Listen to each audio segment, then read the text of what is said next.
Hello friends, good day.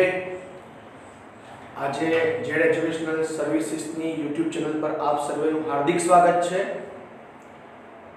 ધોરણ 11 માં એકાઉન્ટમાં પાર્ટ 1 ની અંદર આપણે ચેપ્ટર નંબર 3 જીએસટી વ સે ક વસ્તુઓ અને સેવાઓનો કર, વસ્તુઓ અને સેવાઓનો કર, વસ્તુઓનો વ છે, સેવાઓનો સે અને કર એનો ક છે વ સે ક, જેને આપણે ઇંગ્લિશમાં કહીશું ગુડ્સ એન્ડ સર્વિસ ટેક્સ। વસ્તુ એટલે ગુડ્સ અને સર્વિસ સેવા, कर એટલે ટેક્સ। એના પહેલા ત્રણ લેટર્સ જે ફર્સ્ટ લેટર્સ છે જીએસટી, જીએસટી આ ચેપ્ટર આપણે ભણવા જઈ રહ્યા છીએ। તો આજે આપણે ચેપ્ટર નંબર 3 વસ્તુઓ અને સેવાઓનો કર વ સે ક જીએસટી એની માહિતી અને રૂપરેખા મેળવીએ અને ચેપ્ટરની આજે આપણે શરૂઆત કરીએ। આ ચેપ્ટરમાં તમારે માત્ર એની પ્રારંભિક માહિતી મેળવવાની છે, ઓન્લી એની થિયરી તૈયાર કરવાની છે। એની થિયરી તૈયાર કરતા પહેલા તમારે આટલા શબ્દો યાદ રાખવા પડશે। આ ત્રણ શબ્દો તમે યાદ રાખજો તો જીએસટી ની અંદર ખૂબ જ મદદ મળશે। એક છે સીજીએસટી, સીજીએસટી એનું પૂર્ણ central goods and service tax, એટલે સેન્ટ્રલ ને ઇંગ્લિશમાં કેન્દ્રીય કહેવાય, એટલે યાદ રાખવાનું કેન્દ્રીય વસેક। સીજીએસટી એટલે કેન્દ્રીય વસેક। હવે આવશે SGST, state goods and service tax, state goods and service tax. State એટલે રાજ્ય, तो केंद्र પછી રાજ્ય, એવી રીતે રાજ્ય વસેક। અને એક આવશે ઇન્ટિગ્રેટેડ એટલે IGST, integrated goods and service tax, એને ગુજરાતીમાં આપણે શું કહીશું સંકલિત વસેક। તો ફ્રેન્ડ્સ આ જીએસટી ની અંદર તમારે આટલા શબ્દો યાદ રાખવાના છે, સીજીએસટી, એસજીએસટી, આઈજીએસટી। પછી ચેપ્ટર શરૂ કરીએ પહેલા આટલી માહિતી મેળવી લઈએ। હવે એસજીએસટી ના ઓપ્શનમાં યુ ટી જીએસટી એક આવો શબ્દ બી યાદ રાખો, એસજીએસટી અથવા યુટી જીએસટી। યુટી જીએસટી છે, UT GST union territories goods and service tax, union territories goods and service tax. આ યુનિયન ટેરિટરીઝ એટલે શું થાય તો કેન્દ્ર શાસિત પ્રદેશ વસેક, કેન્દ્ર શાસિત પ્રદેશ નો વસેક। તો ફ્રેન્ડ તમારા માઇન્ડસેટમાં આવું યાદ રાખવાનું, આપણા ભારતમાં રાજ્યો હોય અને કેન્દ્ર શાસિત પ્રદેશો હોય। राज्यों આપણે ઇંગ્લિશમાં શું કહીશું સ્ટેટ, અને કેન્દ્ર શાસિત પ્રદેશોને આપણે કહીશું union territories, union territories UT. તો જે સ્ટેટનો જે ટેક્સ હશે, રાજ્યનો ટેક્સ હશે એને આપણે એસજીએસટી કહીશું, યુનિયન ટેરિટરીઝનો હશે તો યુટી જીએસટી કહીશું, એસજીએસટી યુટી જીએસટી। પણ ઇન્ડિયાનો લેવલનો એટલે સેન્ટ્રલ લેવલનો ટેક્સ હશે તો આપણે એને सीजीएसटी કહીશું, અને ઇન્ડિયાની બહાર કે આ બંનેનો કમ્બાઇન્ડ ટેક્સ હશે તો એને આપણે આઈજીએસટી કહીશું। તો ટર્મ્સ એટલે કે શબ્દો કયા કયા યાદ રાખવાના છે આપણે, सीजीएसटी, एसजीएसटी, आईजीएसटी અને एसजीएसटी ની ઓરમાં यूटीजीएसटी। मतलब હું અગર ગુજરાતની અંદર જ બિઝનેસ કરું છું, જેમ કે અમદાવાદ થી રાજકોટ અને સુરત થી પોરબંદર માલ મોકલાવું છું, તો મારે કયો ટેક્સ ભરવાનો થશે તો મારે એક તો CGST ભરવાનો થશે અને SGST ભરવાનો થશે. માઇન્ડસેટ યાદ રાખજો. અને કેવી રીતે? ધારો કે 12% ટેક્સ હશે તો 6% CGST લાગશે, 6% SGST લાગશે અને 12% ટોટલ GST લાગશે. હવે તમારે બીજું શું યાદ રાખવાનું કે દાખલા તરીકે તમે કેન્દ્ર શાસિત પ્રદેશમાં બિઝનેસ કરો છો, જેમ કે દીવ, ગુજરાતમાં દીવ દમણ છે એ કેન્દ્ર શાસિત પ્રદેશ ગણાશે. તો સમજો દીવની અંદર આપણે દીવથી પોરબંદર, દીવથી રાજકોટ એ રીતે માલનું સપ્લાય કરીએ છીએ.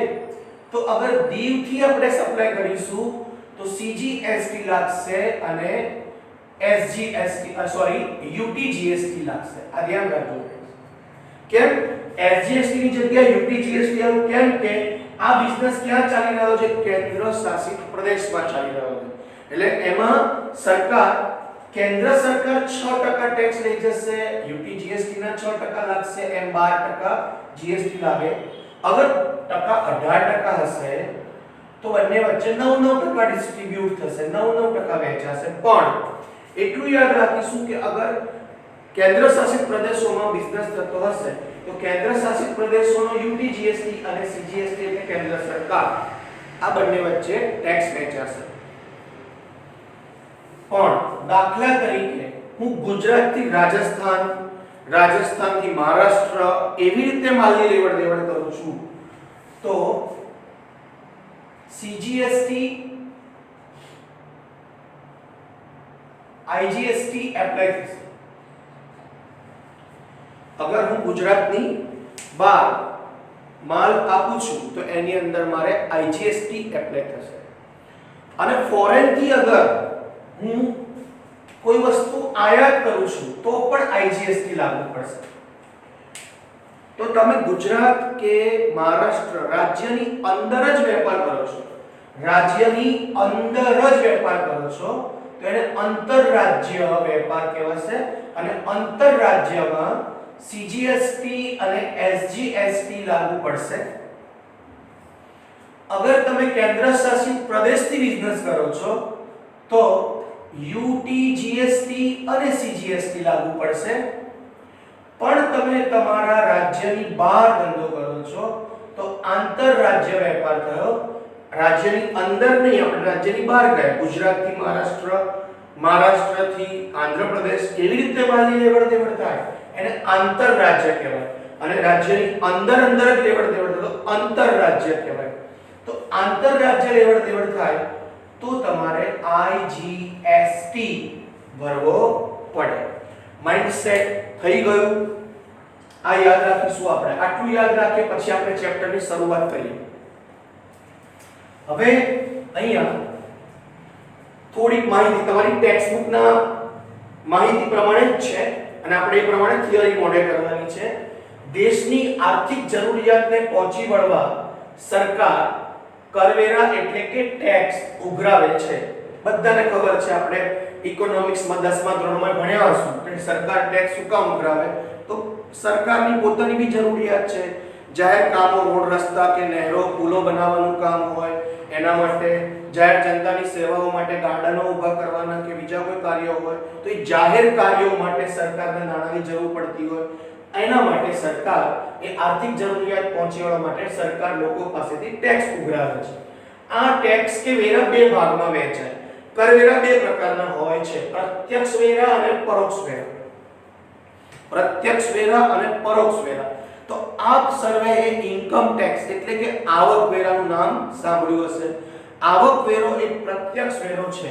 પ્રત્યક્ષ વેરો છે ઇન્કમ ટેક્સ, આવક વેરો. અને પરોક્ષ વેરા છે એ ઘણા બધા છે, જેમ કે કેન્દ્ર સરકાર પહેલા પરોક્ષ વેરામાં CST એટલે કેન્દ્રીય વેચાણ વેરો, કેન્દ્રીય આબકારી જકાત એટલે ઇમ્પોર્ટ ડ્યુટી, કસ્ટમ ડ્યુટી અને સેવા કર એટલે સર્વિસ ટેક્સ. રાજ્ય સરકાર કે કેન્દ્ર શાસિત પ્રદેશો પણ પરોક્ષ વેરા ઉઘરાવતા હતા. મૂલ્ય વૃદ્ધિ વેરો જેને આપણે પહેલા વેટ કહેતા હતા, VAT વેલ્યુ એડેડ ટેક્સ. ખરીદ વેરો એટલે પરચેસ ટેક્સ.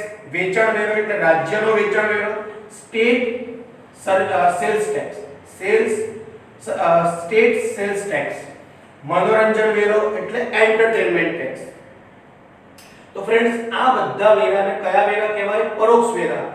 તો ભારતની કેન્દ્ર સરકારને 1/7/2017 ના રોજ એવું લાગ્યું કે આટલા બધા વેરાથી સરકારે પબ્લિકને હેરાન કરવાની જરૂર નથી, એના કારણે એમનું વહીવટી કામ પણ વધી જતું હતું, કાગળિયાઓ બધા તૈયાર કરવાનું કાર્ય વધી જતું હતું. એટલે સરકારે શું કર્યું? આ બધા જ વેરા કેન્સલ કરી દીધા. બધા જ વેરા કેન્સલ કરીને 1/7/2017 ના રોજથી જીએસટી એટલે કે વસેક આખા ભારતમાં લાગુ કરી દીધો. તો ફ્રેન્ડ્સ એક્ઝામમાં પૂછાય કે વસેક એટલે કે જીએસટી ક્યારે લાગુ પડ્યો? તો શું કહેવાનું?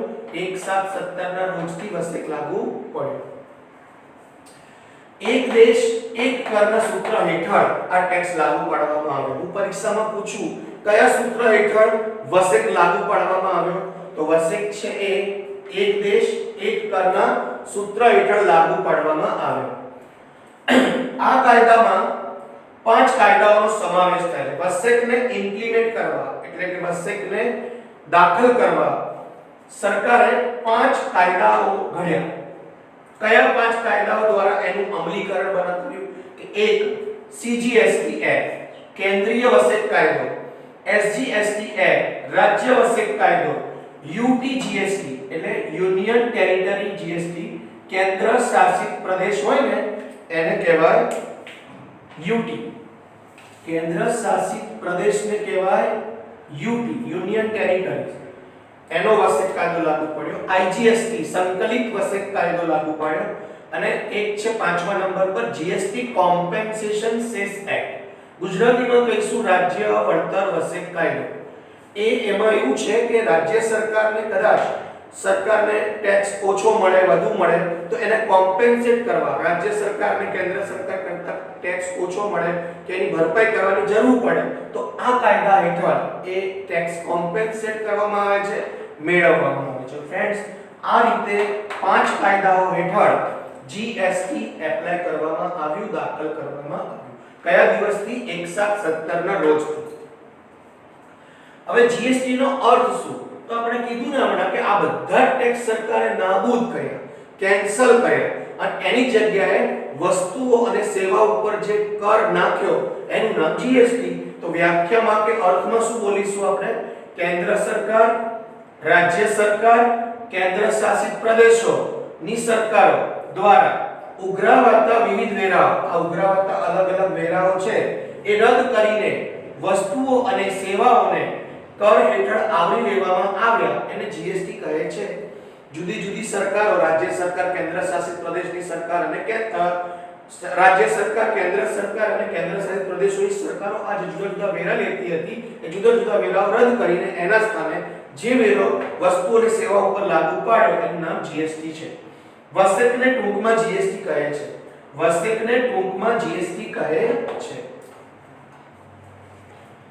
હવે જીએસટી ના લક્ષણો. તો ફ્રેન્ડ્સ આમાં જે બ્લુ પેન થી તમને લખેલું દેખાય છે મોસ્ટ ઇમ્પોર્ટન્ટ પોઈન્ટ છે. એમસીક્યુ માં અને એક વાક્યના જવાબમાં પ્રશ્નોમાં આવી શકે છે.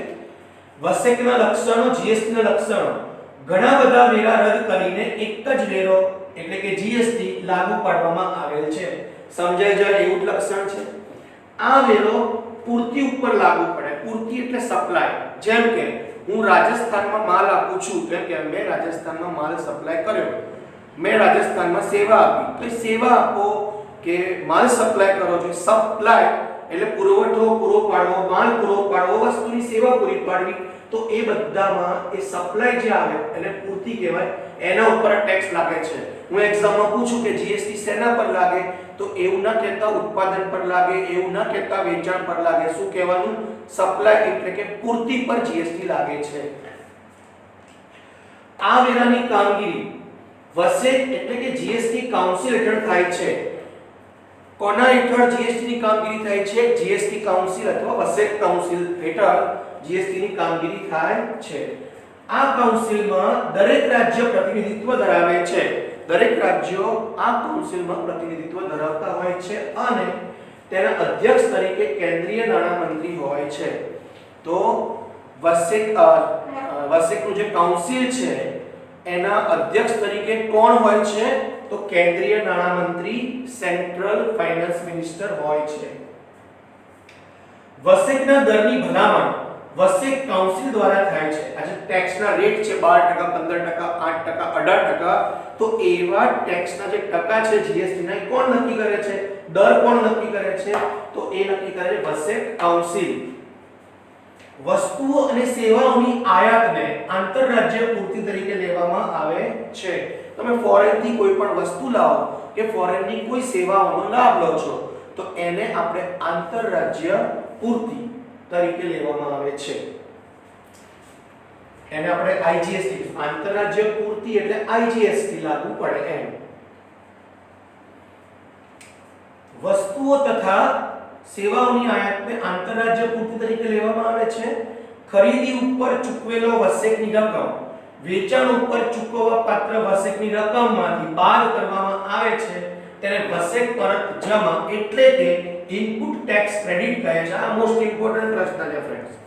તમને પૂછે ને કે ઇનપુટ ટેક્સ ક્રેડિટ એટલે ગુજરાતીમાં વસેક પરત જમા એટલે શું? તો તમે કોઈ પણ વસ્તુ ખરીદો છો તો એના ઉપર તમે જીએસટી ચૂકવશો. શું લખ્યું? ખરીદી પર ચૂકવેલો વસેક ની રકમ.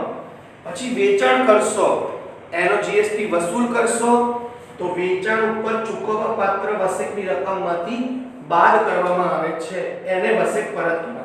દાખલા તરીકે મેં એક વસ્તુ ખરીદી એના ઉપર 2500 રૂપિયા જીએસટી ચૂકવ્યો અને ખરીદ્યા પછી એને વેચી તો મેં અહીંયા 1500 રૂપિયા જીએસટી એના ઉપર કલેક્ટ કર્યો.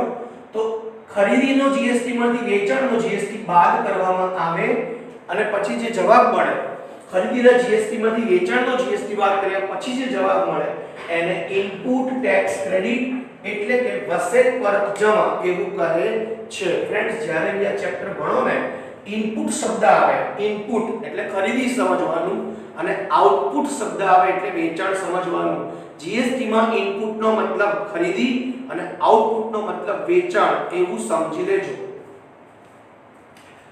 વસેક થી કેન્દ્ર અને રાજ્ય સરકારો વચ્ચે વસેકની યોગ્ય રકમની વહેંચણી થાય છે. મેં હમણાં કીધું એમ 12% જીએસટી હોય તો રાજ્ય સરકારને 6% મળે, કેન્દ્ર સરકારને 6% મળે. બંને વચ્ચે આ વસેકની વહેંચણી થાય. વસેક એટલે કે જીએસટી ના કુલ 5 કાયદાઓ દાખલ કરવામાં આવ્યા છે. આ લખ્યા ને 5 કાયદા કયા દાખલ કરવામાં આવ્યા છે?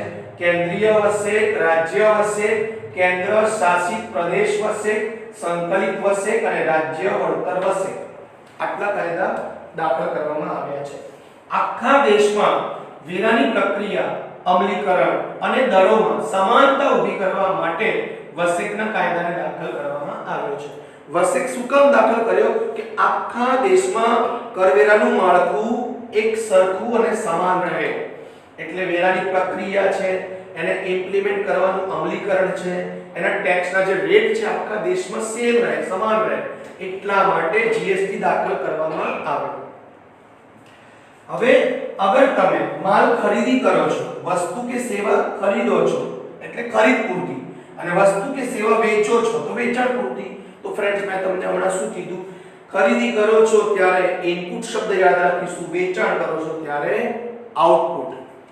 તો અગર એ ખરીદી કરો છો એ રાજ્યની અંદર જ કરો છો, ગુજરાતની અંદર જામનગર થી અમદાવાદ, અમદાવાદ થી ભાવનગર, અમદાવાદ થી પોરબંદર એવી રીતે ખરીદી વેચાણ થઈ રહ્યું છે તો સમજી લેજો કે એ અંતરરાજ્ય પૂર્તિ છે. અંતરરાજ્ય એટલે રાજ્યની અંદર ખરીદી વેચાણ થવું.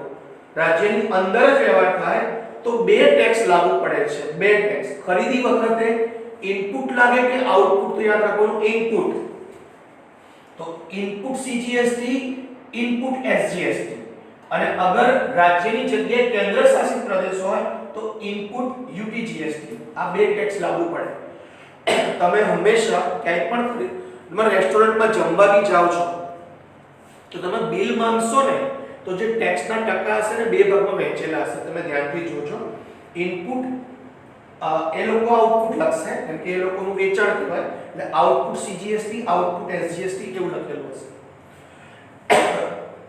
તો આપણે જ્યારે ખરીદી કરીએ ત્યારે ઇનપુટ CGST ને ઇનપુટ SGST ચૂકવવો પડે અને વેચાણ કરીએ સેમ એવું જ વેચાણ કરીએ તો ઇનપુટ ની જગ્યાએ આઉટપુટ શબ્દ લાગશે output CGST output SGST Gujarati નામ શું છે ઇનપુટ એટલે ધંધામાં માલ આવે એ આવક પૂરતી કેન્દ્રીય વસેક આવક પૂરતી રાજ્ય અથવા કેન્દ્ર શાસિત પ્રદેશ વસેક અને માલ વેચો છો ત્યારે જાવક પૂરતી કેન્દ્રીય વસેક અને જાવક પૂરતી રાજ્ય અથવા કેન્દ્ર શાસિત પ્રદેશ વસેક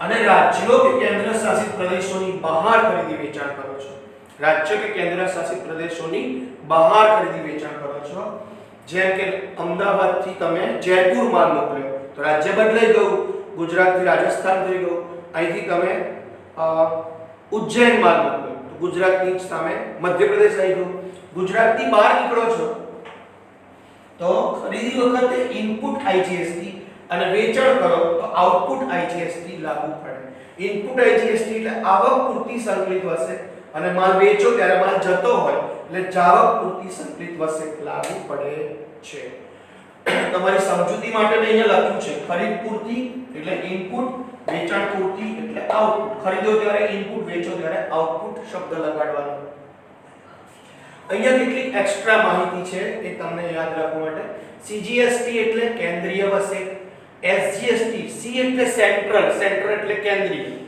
S એટલે સ્ટેટ સ્ટેટ એટલે રાજ્ય એટલે રાજ્ય વસેક અને UT એટલે યુનિયન ટેરિટરી કેન્દ્ર શાસિત પ્રદેશ તો કેન્દ્ર શાસિત પ્રદેશ વસેક એટલે રાજ્ય હોય તો રાજ્ય લખવાનું ને યુનિયન ટેરિટરી છે તમે દીવમાંથી બિઝનેસ કરો છો તો તમારે UT GST લખવાનું પણ જેવા તમે રાજ્ય કે કેન્દ્ર શાસિત પ્રદેશની બહાર બિઝનેસ કરો છો તો IGST લગાડવાનું સંકલિત વસેક લગાડવાનું મૂળભૂત જરૂરિયાતોની અને મોજશોખની સગવડો સુધીની વસ્તુઓ તથા સેવાઓ માટે 0 થી 28% સુધીના દરનો સમાવેશ GST માં થાય છે GST માં ઓછામાં ઓછા પર્સન્ટેજ કેટલા 0% અને વધુમાં વધુ કેટલા 28% 0 થી 28% 28% થી વધુ ટેક્સ GST માં આજ સુધી લાગુ પડ્યો નથી ક્યાંક 8% હોય 18% હોય એવી રીતે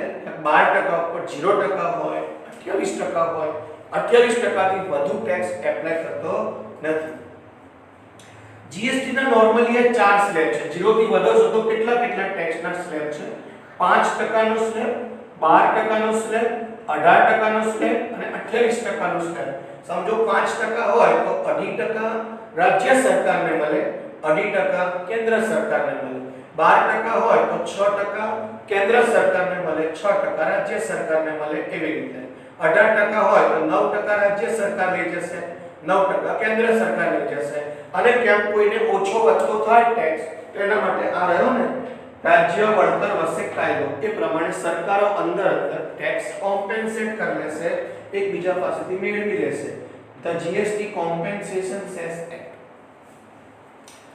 કરની વહેંચણી મેં હમણાં સમજાવ્યું 12% હોય તો CGST 6% હોય અને SGST 6% હોય અને કેન્દ્ર શાસિત પ્રદેશ હોય તો SGST ની જગ્યાએ UT GST 6% હોય પછી વસેકના લાભ આ GST લગાડવાથી શું ફાયદો થયો GST લગાડવાથી આપણને શું ઉપયોગી બને તો GST શા માટે ઉપયોગી છે અને લાભ શું છે એક આખા દેશમાં એક જ તથા સમાન કર વ્યવસ્થા જળવાય છે એક જ કર વ્યવસ્થા આખા દેશમાં જળવાય છે સમાન કર વ્યવસ્થા આખા દેશમાં જળવાય છે બે દેશમાં સરળ કર વ્યવસ્થા સરળ બની થોડી ગૂંચવાડા ભરેલી અને જટિલની જગ્યાએ સરળ બને છે GST ને કારણે ગ્રાહકોને ભાવ ઘટાડાનો લાભ મળે છે GST ને કારણે ભાવ ઘટાડાનો લાભ ગ્રાહકોને મળે છે કર ચોરી ઘટાડી શકાય છે ટેક્સ ની જે ચોરી થતી હોય કાળા નાણાં છે એના ઉપર કંટ્રોલ કરી શકાય છે વસેક પરત જમા એટલે ઇનપુટ ટેક્સ ક્રેડિટ નો લાભ મળે છે હમણાં મેં કીધું એમ ઇનપુટ ટેક્સ ક્રેડિટ તમે ખરીદીના ટેક્સમાંથી વેચાણનો ટેક્સ બાદ કરો અને જે રકમ આવે એને શું કહેવાય વસેક પરત જમા ઇનપુટ ટેક્સ ક્રેડિટ એનો લાભ મળે છે અર્થતંત્ર મજબૂત બને છે બધા જ પ્રદેશોનો વિકાસ એક સરખો અને સમાન રહે છે સરકારી અને વહીવટી કામગીરીમાં ઘટાડો થાય, કાગળિયાઓનું ભારણ ઘટે છે, સરકારી કર્મચારીઓ અને વેપારીઓ બંને માટે વહીવટી કામગીરી સરળ અને ઓછી થાય છે. તો અહીંયા આગળ આ ચેપ્ટરમાં તમારે આટલી થિયરી વ્યવસ્થિત રીતે સારા અક્ષરે તમારા ચોપડામાં લખી લેવાની છે. આટલા મુદ્દા વ્યવસ્થિત સારા અક્ષરે લખીને એકવાર મોઢે કરી નાખવાના છે. એટલે આના બેઝ ઉપર આપણે આ ચેપ્ટરની થિયરીની જે ટેક્સ્ચ્યુઅલ એક્સરસાઇઝ છે ચોપડીમાં આપેલી એ એક્સરસાઇઝ આના બેઝ ઉપર આપણે સોલ્વ કરી શકીએ. તો ફ્રેન્ડ્સ નેક્સ્ટ લેક્ચરમાં મળીએ આપણે એના એક્સરસાઇઝના ક્વેશ્ચનને સોલ્વ કરવા માટે. ઓકે, ત્યાં સુધી ગુડ બાય, ગુડ ડે, જય હિન્દ, જય ભારત.